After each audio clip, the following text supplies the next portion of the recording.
Bonjour les toqués du Tic Tac et bienvenue à Marseille, la capitale phocéenne, juste derrière moi le château d'If. Et là, juste là, le rooftop de l'hôtel Le Bord de Mer, où nous attend Charles Bietri, le patron des montres Seiko pour la France, puisqu'il va nous présenter l'historique des montres de plongée. Juste après ça, au programme, on plonge, on teste et on vous présente les nouveautés. Des séries limitées à ne pas manquer.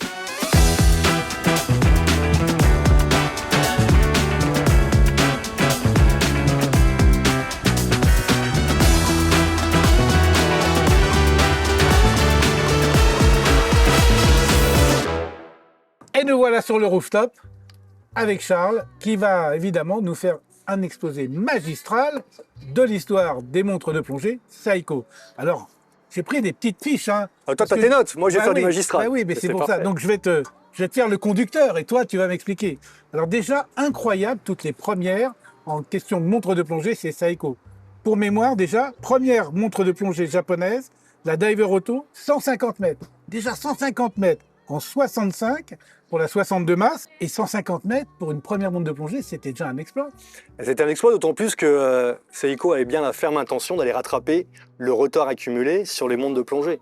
Puisque certains Suisses, qu'on ne citera pas, tu me l'accorderas, avaient déjà développé un certain nombre de montres Skin Diver avec des étanchéités qui allaient jusqu'à 100 mètres. Et là où Seiko a été très fort, c'est d'aller plus loin que les 100 mètres. Et c'est pour ça qu'en créant la première montre de plongée japonaise en 1965, la fameuse 62 Mass, ils ont précisé 150 mètres pour battre les Suisses. En 68, voilà, 3 ans après, 300 mètres et ils mettent un calibre haute performance, un 5 Hz, un 36 000 alternances par heure. Un 8 bits. Ce qu'ils n'avaient pas fait pendant 12 ans, entre 1953 et 1965, ils l'ont vite rattrapé. 150 mètres 65, 300 mètres en 1968. Et comment s'appelait cette montre? Elle avait un nom particulier? Elle n'avait pas de nom particulier, en l'occurrence, mais elle restait dans la même lignée que la 62 Mass, mais avec une étanchéité 300 mètres et les 36 000 alternances sur le mouvement. 1975, grande date. Première montre professionnelle pour les plongeurs, 600 mètres. Le bracelet à soufflet qui permet de le positionner sur la combinaison isothermique. Exactement. 20 brevets pour la conception de la montre. Elle est en titane. Et pourquoi il n'y a pas de valve à hélium? C'est intéressant parce que justement les Japonais voulaient prendre le sujet dans l'autre sens. Au lieu d'avoir à évacuer l'hélium à la fin d'une remontée de plongée, ils se sont dit, au lieu de le libérer, on va éviter qu'il y pénètre. Et c'est là qu'ils ont breveté le fameux joint en L pour éviter que l'hélium ne s'accumule lors des plongées professionnelles. Parce que la molécule d'hélium, elle est vraiment très fine, donc l'étanchéité est absolue. Absolue. Ça, c'est dingo. Après, je passe évidemment sur d'autres premières, parce que Seiko, véritablement, a fait des avancées phénoménales dans la montre de plongée, au fur et à mesure des dates, mais on ne va pas vous assommer avec les dates, puis je ne veux pas te mettre en inconfort de te dire, le 18 août 1932 à 14h30, il se passe quoi? Non. Monsieur Taro Tanaka, non, tu veux que je t'enchaîne là-dessus ou pas? Écoute, monsieur Taro Tanaka, première montre à 1000 mètres, c'est vous? C'est nous. Première montre de plongée GMT, c'est vous? C'est nous. Dans la montre de plongée, vous avez rattrapé les Suisses, et puis après, c'était les uns aller chercher les autres comme toujours. Exactement. Dans la consistance, toujours, à la japonaise, à la Seiko. Et dans la précision, puisqu'on rappelle quand même que Seiko en japonais, ça veut dire précision. Donc on arrivait à s'adapter à l'univers des divers professionnels, mais également de retranscrire la parfaite précision qui est nécessaire à cette activité. Bon, avant d'aller être testé, parce que je sais que tu m'as prévu un test live de plongée. J'espère que tu es prêt. Que malheureusement, je ne pourrais pas faire aujourd'hui, parce que comme vous voyez, je parle canard. Je suis malheureusement enrhumé, ce qui interdit la plongée. Mais c'est pas grave, parce que j'ai une doublure cascade pour ça, que je vous ai préparée. Et je voudrais finir sur la dernière anecdote qui, moi, me stupéfait. En 1983, vous installez 2 divers sur un bathyscaphe. J'ai oublié le nom du bathyscaphe.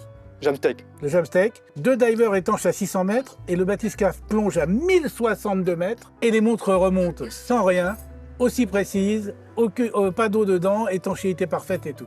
Donc t'imagines, elles étaient que prévues pour 600, elles vont à plus de 1000 mètres. Comme d'habitude avec Seiko, avec les Japonais de manière générale, ils veulent aller chercher plus loin. On dit d'ailleurs chez Seiko souvent « always one step ahead of the rest ». Et bien quelque part, c'en est la parfaite illustration.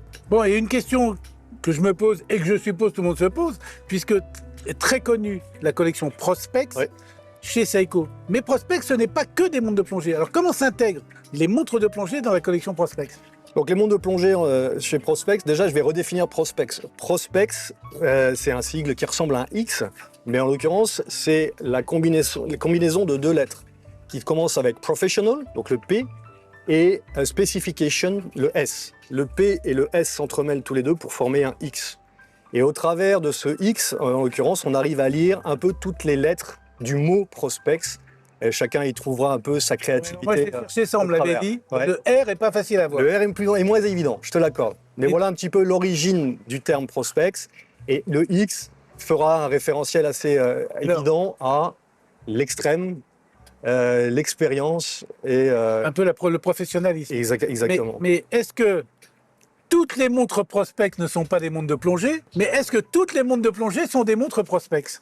Toutes les montres de plongée sont des montres prospects. Néanmoins, on aura d'autres opportunités ensemble parce que prospects intègre également speed timer et alpiniste, qui sont deux autres sous-familles de la famille prospects. Mais je te mets l'affiche de l'émission Alpiniste où nous avons Étienne qui a pris son sac à dos et ses chaussures de randonnée pour faire une ascension au Japon. Regardez ça, ça vaut le coup. On s'en souvient. Et en 96, j'ai appris ça très récemment, incroyable, Seiko intervient auprès de l'organisme qui fait la norme ISO. Non content des critères de sélection justement de l'organisme qui définit ces critères, Seiko a eu pour objectif de redéfinir un certain nombre de codes pour rendre les normes ISO beaucoup plus à même de respecter des environnements marins, de plongée. Et ça veut dire qu'ils ont imposé le fait que la montre puisse être testée en pleine mer. Exactement, c'est eux qui l'ont imposé et c'est devenu un standard grâce à Seiko. Voilà, donc depuis la norme 6425, la fameuse norme ISO des montres de plongée, intègre ce critère-là. On en parlera sur le bateau. Oui, bonne idée. Parce que je ne plonge pas. Donc pendant que les autres plongeront et testeront les montres, nous on parlera de la norme ISO. Impeccable. On y va? Transition toute faite. Allez, maintenant, direction pleine mer.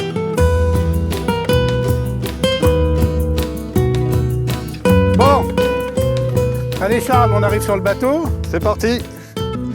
Oh, le bateau Seiko Prospects. S'il vous plaît.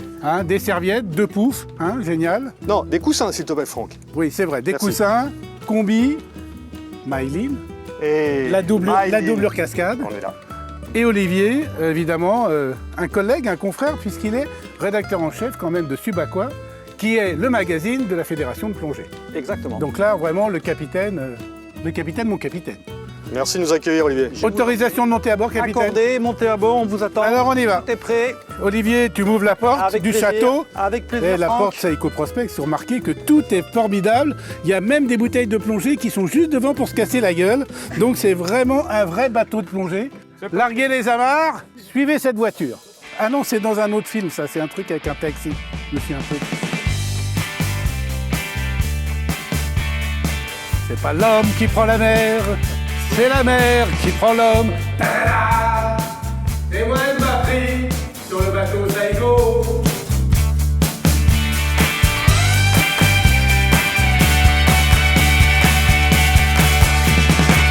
Maëlyn, Charles, Franck, regardez, on est en train de rentrer dans le vieux port.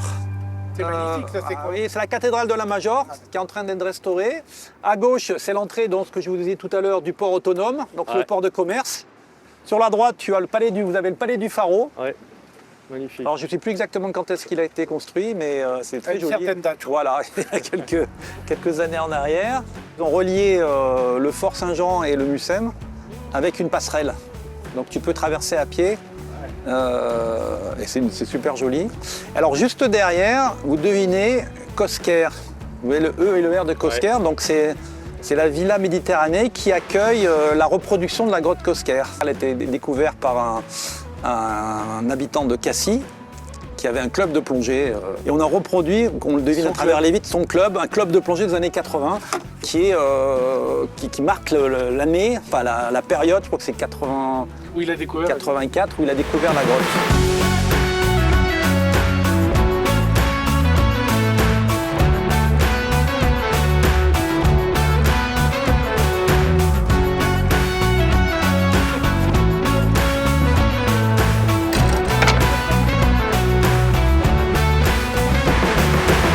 Bon Charles, Ils sont prêts.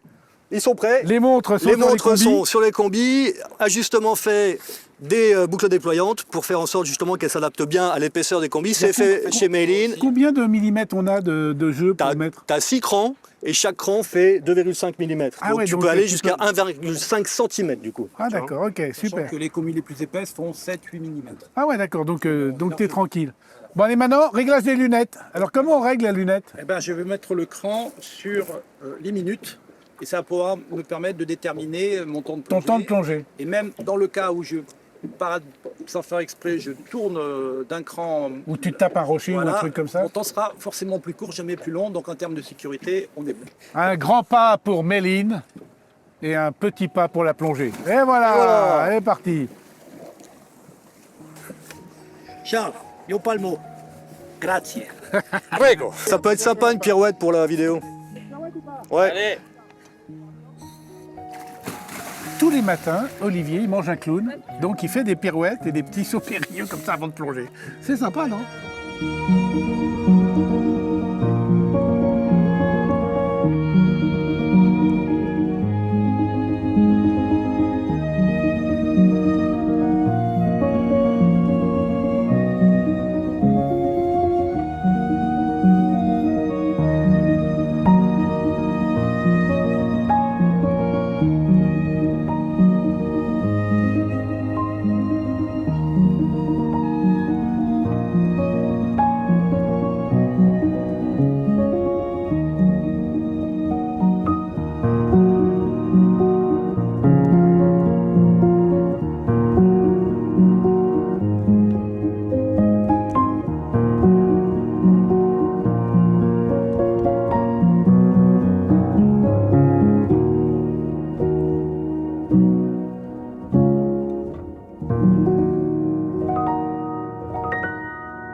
Elle était comment cette plongée? On commence par Méline.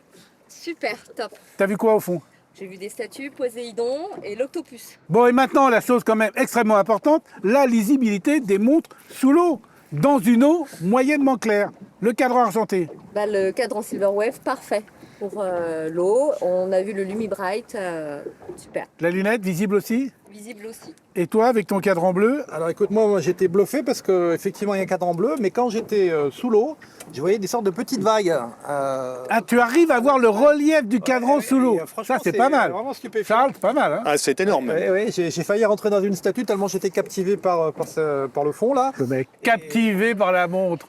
Accident sous-marin. Accident sous-marin. Et maintenant, Olivier va nous emmener dans un endroit idyllique où Charles va pouvoir nous faire la présentation de ses montres éditées en série limitée et on fera un petit rappel sur la norme de plongée ISO 6425. C'est parfait. Cap au château d'If.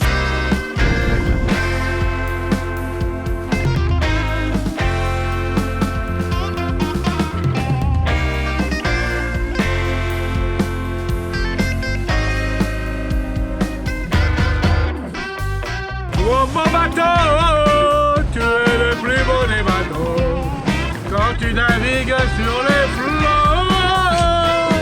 Oh mon bateau, tu es le plus beau des bateaux.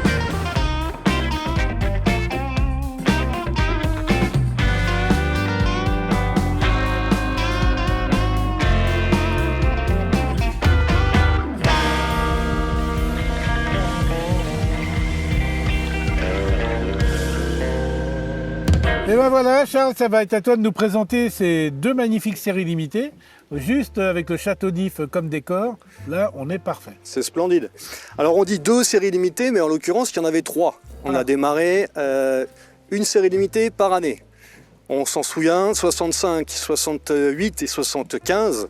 Donc la première, qui reprend la 62 masses de 1965, c'est la Silver Wave. La Silver Wave prend toutes les caractéristiques de sa grande sœur de 65, avec donc une couronne vissée, lunettes unidirectionnelles. On est sur bien sûr un mouvement automatique Seiko 6R55 et il y a un travail extraordinaire qui est réalisé sur le cadran, comme tu peux le voir. On retrouve un peu des avec gravures, les vagues. les vagues qui font écho à la collaboration régulière, bien sûr, avec le japonais Okusai, qui est bien connu dans l'univers à la fois de l'art japonais, mais aussi de l'horlogerie, puisque nous mettons toutes les boîtes, ou du moins les fonds de montres diver Seiko avec la vague d'Okusai, la fameuse vague de Kanagawa. Et avec le petit montre Fuji qui est au fond. Qui se dissimule au fond, on le voit un petit peu moins sur le fond du cadran qu'on ne le voit, du boîtier, pardon, qu'on le voit sur le dessin, exactement. Évidemment. Quelles sont les caractéristiques en termes de réserve de marche? Alors réserve de marche et étanchéité, on reprend les réserves de marche de 72 heures, donc 3 jours intégralement, et 300 mètres d'étanchéité. Sa petite sœur des années précédentes était à 200 mètres, et là on a basculé sur une étanchéité à 300 mètres directement. Donc comme je le disais tout à l'heure avec Olivier, 200 mètres pour la plongée, c'est parfait. C'est parfait. Extension du bracelet? Extension du bracelet, ça c'est une toute nouveauté qu'on a apportée avec cette collection de 3 modèles.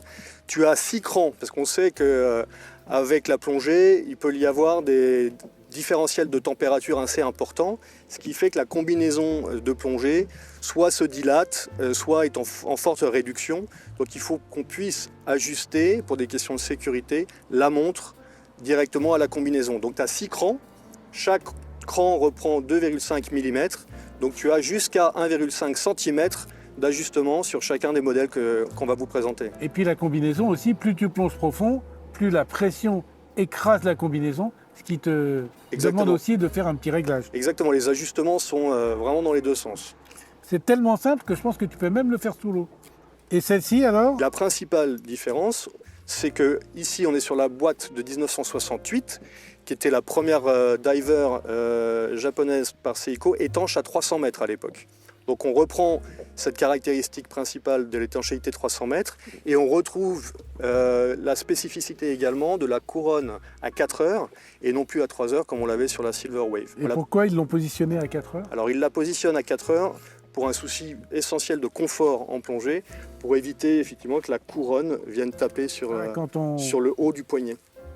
Et on retrouve les vagues que voyait Olivier dans l'eau, parce qu'il ne faut pas oublier que l'eau a aussi un pouvoir grossissant, donc on voit mieux les cadrans sous l'eau que, évidemment, à l'air libre. Donc même finition que sur le cadran Silver Wave, néanmoins le cadran est beaucoup plus foncé sur le modèle que tu as en main. Et l'avantage principal de ce modèle par rapport à la 62 Mass, c'est que c'est le mouvement 6R54 et que là il est équipé de la complication GMT. Voilà. Et la grosse distinction est là. L'aiguille supplémentaire à tête flèche. Exactement. Même caractéristique, on est à 72 heures de réserve de marche. Quand il est remonté à fond, mais comme c'est une montre automatique, il suffit de la porter au poignet et elle est en permanence remontée à fond.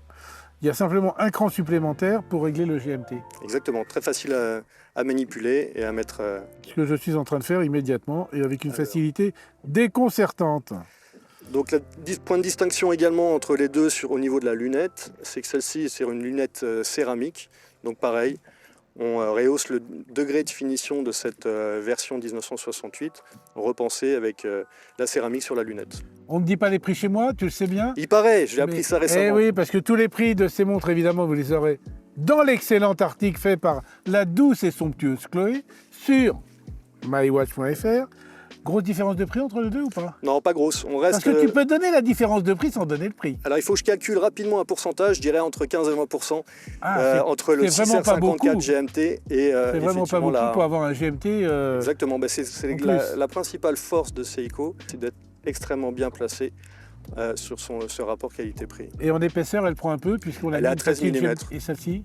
13,3 et 13. Donc ouais, en l'occurrence, c'est très léger. C'est très léger, juste de quoi positionner la platine Exactement. GMT. Et en termes d'ouverture, la GMT est à 42, quand la 62 Mass revisitée Silver Wave est à 40 mm d'ouverture. Franchement, deux beaux modèles, des séries limitées. Il n'y en aura pas pour tout le monde, on le dit souvent, mais les séries limitées, ce sont aussi des pièces qui deviennent très vite collector. Il en reste encore un peu en boutique, tu m'as dit, mais pas tant que ça. Donc là, on en avait 6000 exemplaires pour chacune des deux. Et malheureusement, la pièce qu'on n'a pas à disposition aujourd'hui, qui était la version de la réinterprétation de 1975 en titane, qui s'appelle également Shinkai. La prononciation Shinkai, la vraie définition, c'est la mer profonde. Et en l'occurrence, celle-ci, on a tout vendu sur la France dès son lancement récemment. Avec un peu de chance, vous en retrouvez une peut-être dans une boutique à l'étranger, mais bon, c'est vraiment de la chance. Ben voilà, tu portes quoi toi là? Alors moi je porte toujours en diver GMT, la version qui rentre en collection courante, donc n'est pas série limitée, toujours avec les finitions identifiées plus tôt dans la présentation, donc avec un... Mais pas le cadran vague. Exactement, c'est un cadran beaucoup plus clair, plus facile aussi à lire, mais toutes les particularités qu'on a pu exposer. Le LumiBright, étanchéité 300 mètres et 72 heures de réserve de marche. Et toi, tu avais pris avec la GMT. Exactement. Alors maintenant, évidemment, le petit piège obligatoire, vous pensez bien que mon ami Charles, je ne vais pas le laisser partir comme ça. Il va nous dire ce que j'ai au poignet et nous faire évidemment une petite description. Parce que moi j'en ai une avec un cadran noir. Alors, tu as ici... Dans des conditions extrêmes, on commence à prendre la houle. Vous avez vu, Attention. ça bouge dans tous les sens. Ici, toujours en 62 masses, tu retrouves exactement le design de la Silver Wave. En termes de gabarit, c'est exactement des copier-coller. On est sur une édition de 2024 ici, donc c'est venu avant le lancement de ce 60e anniversaire de la montre. Collection courante, exactement, donc non limitée, comme sa sœur GMT 6R54. Donc toutes les particularités d'ouverture, on le rappelle, 40 mm, alors que la 62 masses d'origine en 65 était à 38 mm, donc il y a une augmentation de volume de l'ordre de 2 mm, 72 heures de réserve de marche. 62 masses, pourquoi 62 masses? Alors il y a pas mal de questions autour de ce nom 62 masses. On parle souvent du mouvement de l'époque en 1965 qui s'appelait le 62-16. Le 62-16, on a récupéré le chiffre 62 et c'était un mouvement qui s'appelait le Seiko Matic. Donc Ma, on l'a récupéré également pour en faire le 62 masses et ça reste un référentiel quand on parle de montre de plongée chez Seiko. Petite différence sur la lunette par rapport à celle qu'on a parcourue ensemble juste avant, les GMT. Les GMT sont effectivement avec une lunette en céramique, alors que la 62 masses réinterprétée aujourd'hui est finie avec une lunette en aluminium. Oui, donc moins brillante, un peu plus satinée, mais quand même hyper jolie et hyper bien finie. Voilà, très raffinée, très costaud, robuste, effectivement. Il faut rappeler quand même, on ne le dit entoure. jamais assez, et d'ailleurs je vous mets l'émission spéciale qu'on avait faite sur Seiko, tout est fait en interne chez Seiko. On est vraiment dans le domaine de la manufacture 100%. 100%. Ça veut dire rien n'est acheté chez quelqu'un d'autre. Absolument rien, et cette verticalisation de la production est un vrai atout pour la marque, puisqu'on n'est pas dépendant, on est simplement sur nos méthodes de manufacture, et en l'occurrence ça aide beaucoup à pouvoir réduire, nos coûts, et deux, bien évidemment, se rendre disponible sur les marchés. Et notamment la matière luminescente, le LumiBright, dont les qualités à la fois lumineuses et de durée dans le temps sont exceptionnelles. C'est exceptionnel et c'est vraiment pareil, un véritable atout de Seiko. C'est à la fois valable dans le quotidien, quand vous vivez dans un environnement et que le soir vous avez besoin de lire l'heure, et également dans l'univers de la plongée, bien évidemment, qu'on avait pu le voir avec Maïline et Olivier un peu plus tôt ce matin. Genre tu t'ennuies au théâtre, tu fais ça, poum, tu vois l'heure qu'il est. Tu vois l'heure qu'il est direct. Hein, voilà, exactement. Et puis, dernier détail et non des moindres, extrêmement important, ce sont toutes des Diver Watch. Donc elles répondent à la norme ISO 6425 des montres de plongée. Et peut-être là, je vais quand même réussir à le piéger un peu. Depuis tout à l'heure, il sait tout. Essaye, allez, on y va. Alors, quelles sont les caractéristiques principales de la norme ISO 6425? Allez. Je peux faire appel à un ami? Oui. Olivier? Voilà, Olivier, regardez comment ils sont. Donc, allez, je vous les rappelle rapidement. Indicateur de marche, donc on l'a ici évidemment puisque c'est la trotteuse avec le fameux LumiBright. Une lisibilité dans l'obscurité à une distance évidemment de vision pour quand on est sous l'eau qu'on puisse le voir. Une étanchéité au moins à 100 mètres. Ça, c'est un petit peu une caractéristique qui m'étonne dans la norme ISO parce qu'il est préconisé de ne pas plonger avec une montre, enfin plonger bouteille avec une montre qui est étanche que à 100 mètres. Et puis la lunette tournante unidirectionnelle. Et puis aussi évidemment la résistance au choc, à la buée, etc., etc., etc. Moi je suis tellement bien à bord de ce bateau, je te propose qu'on fasse les révoltés du Seiko Prospex et on lui pique les clés et je te ramène à Paris en bateau par la côte. Ça me va. Ouais, il nous faut quelques mois. Hein. Quelques mois? On y va? On y va. Allez go. C'est parti. Tu te souviens des révoltés du Bounty? Ah oui, je me souviens bien. Parce que moi je trouve que Olivier il va pas très vite là. Et alors, t'es d'accord? Eh ben regarde. Ok. Capitaine Bly, vous êtes viré. Parce que maintenant on va avancer. Tenez-vous bien. Voilà, là on avance. Allez, on va à Paris. C'est loin. 3 mois, je crois. 3 mois. T'as ça devant toi? Ah bah non, il y a la montre de l'année. On peut pas. On peut pas, il y a la montre de l'année. Bon allez, bon, on rentre à Marseille. Bon, et puis Captain Bligh, il se repose. Repose-toi, Captain Bligh. À tout à l'heure.